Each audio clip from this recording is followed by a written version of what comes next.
You want to know the ugly truth about being the person everybody depends on? Eventually, they learn they don't have to do shit. You'll do it. Something goes wrong, you'll fix it. Somebody drops the ball, you'll pick it up. Somebody doesn't pull their weight, you'll carry theirs too. And then one day, you look around pissed off because everybody expects you to handle everything. Well, I've got some bad news for you. You might have taught them to. I know I did. I spent most of my life being proud of being the guy everybody could count on. As an employee, as an employer, in my marriage, and even after that marriage ended at church. Different people, different circumstances, same damn pattern. Don't worry, I'll handle it. And I did. So I finally figured out what it was costing me. When I was an employee, I was that guy. Something needed to get done, I did it. Somebody wasn't pulling their weight, yep, I'd bitch about it. But make no mistake, I'd pick up the slack because, the job still had to get done. And here's what happens when you do that long enough. The slacker doesn't suddenly look over and think, man, he's working his ass off. I better step it up. Hell no. He learns something. He learns I'll cover it. And management learns it too. Who's dependable? Who can we give this to? Who isn't going to let it fail? Eventually, who ends up with all the responsibility and no reward? Me. At first, that feels like respect until you realize your reward for being dependable is often more shit to be responsible for. And I participated in that game. Nobody had to convince me. I'd step right up and take it. And then I'd get pissed off because I was carrying more than everybody else. Now, there's your first ugly truth. If you continually reward somebody for not carrying their weight, you don't get to act shocked when they stop trying to carry it themselves. Then I became an employer. And you'd think that, on the other side would have taught me something. It did, eventually, because now I saw the same thing from another direction. If somebody wasn't doing what needed to be done, my instinct was still fix the problem, cover the gap, keep things moving, make sure the customer doesn't suffer, make sure the business doesn't suffer. And sometimes that's exactly what an owner has to do. But there's a difference between solving an emergency and making somebody else's incompetence your permanent responsibility. I didn't always understand that difference. I'd cover for somebody, I'd give them another chance.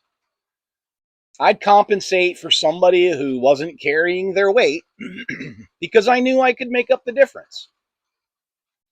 But every time I did it, I was teaching them something too. You don't have to change yet because I'll keep this thing moving. And eventually I had to learn, if somebody refuses to carry their own weight and I continually protect them from the consequences, that's not helping, that's enabling.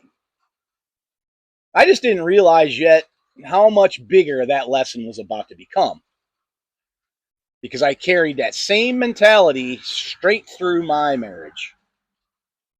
And that's where it became destructive. I was married to a narcissistic woman. Anybody who's watched my channel for any length of time knows that.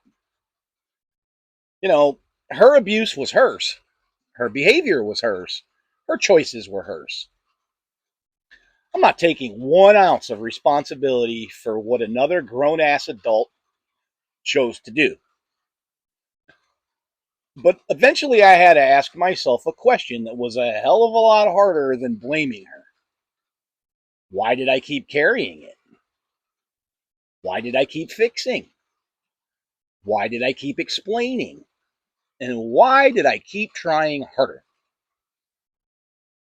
More importantly, why did I think if I worked more, provided more, understood more, tolerated more, and kept the peace a little better, that somehow I could fix the whole damn thing?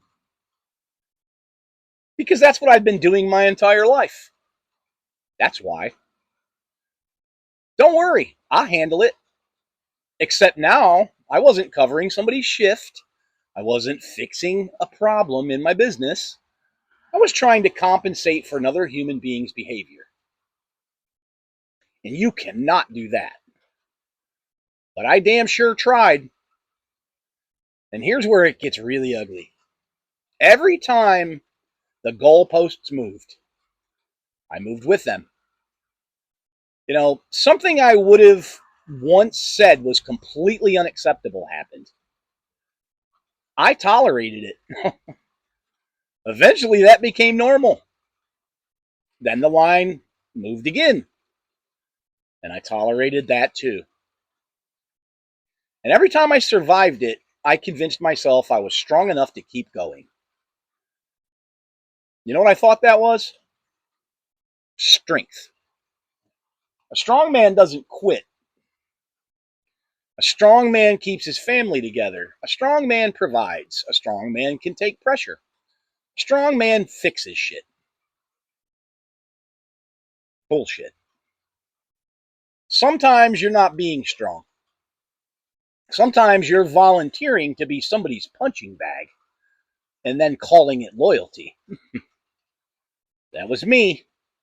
And that's a brutal thing to admit. Because, again, I didn't cause the abuse. But eventually I had to stop asking only, why is she doing this to me? And start asking, why the hell am I still standing here taking it? That question changed everything. Because her behavior, was hers to own. Staying became mine. And eventually I left. But here's the part that I didn't understand yet. Leaving her didn't automatically change me. I got out of that marriage, but I hadn't gotten away from the part of me that kept volunteering to carry everybody else's shit. And I proved it afterwards. At church, you know, I've talked about that before too, but I owned a tree service. Storm comes through, trees are down, somebody needs help. I showed up, usually always for free. I didn't do that because I wanted applause. I did it because I could help. That's who I was. But eventually, helping stopped feeling like something I was choosing to do, and it became something certain people expected me to do. And after Hurricane Helene came through, I had my own set of problems. Trees on my trucks, trees on my house, my own property to deal with. Phones down, internet down, power out. I needed to handle my own damn life. And, the leaders from the church come by to my house wanting me to go help other people. I said, no, I can't. At least not right now. I had my own shit to handle first. And suddenly, after everything that I'd done before, I was selfish. There it was again. Same damn pattern. As long as I carried it, everything was fine. As long as I was useful, everything was fine. As long as I showed up, everything was fine. But when I finally said no, I've got my own weight to carry now. Well, now there was a problem. And that's when this started becoming impossible for me to ignore. Employee, employer, marriage, church, different people, different circumstances, same man. Me. I was the common denominator. Again, that doesn't make me responsible for somebody else's laziness. It doesn't make me responsible for somebody else's, entitlement. And it damn sure doesn't make me responsible for somebody else's abuse. But I am responsible for one thing: what I continue to accept. And I had spent most of my life teaching people, don't worry, I'll handle it.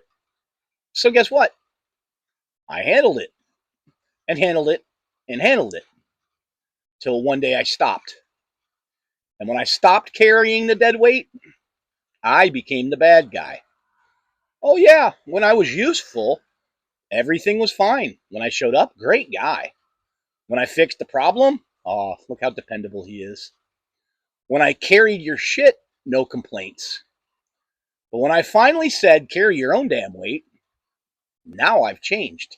Now I'm selfish. Now I'm the asshole. Now I'm the villain. You know what? Fine. If you need a villain in your pathetic story because I finally stopped carrying your dead ass weight, I'll wear that badge with honor. That's one damn thing I don't mind carrying. Because I'm never, again, going to destroy myself so somebody else can continue avoiding responsibility for themselves. And if you're watching this thinking everybody depends on me too, well, I got a question you're probably not going to like. Who taught them to? Who keeps fixing it? Who keeps covering for them? Who keeps loaning the money? Who keeps cleaning up the mess? Who keeps apologizing just to keep the peace? Who keeps accepting behavior that they swore they'd never accept? You know, who keeps saying, don't worry, I've got this?